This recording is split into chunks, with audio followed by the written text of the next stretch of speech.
There's a lot that takes place during the course of party conferences.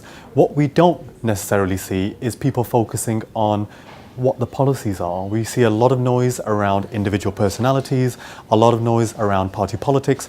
We don't have a huge amount of focus on the policies themselves. So for us, it was actually taking the debate up a notch and trying to understand, well, what did the parties announce and what actually resonated with the electorate? So for us, we just wanted to try and understand huge amount of announcements, what resonated, what did people find interesting, and what can we expect or look to tap into as we move forward in a political debate. Three interesting findings for us. First, it was very, very important for us to understand what happens to voting intention. And what we found is actually when people understand policies, voting intention actually changes drastically. So we found that actually firstly the Labour Party sees their vote increase. The Conservatives found their vote increase, and the Liberal Democrats found their vote increase. So when people actually get the time and opportunity to understand what parties stand for, they do make up their minds around that.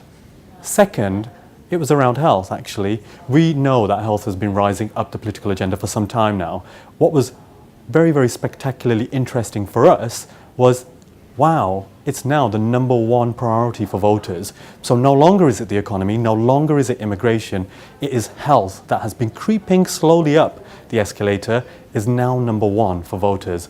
And third, it was actually the pledges themselves. If we compare and contrast to last year, what we saw was actually the energy price freeze was what everybody wanted to talk about.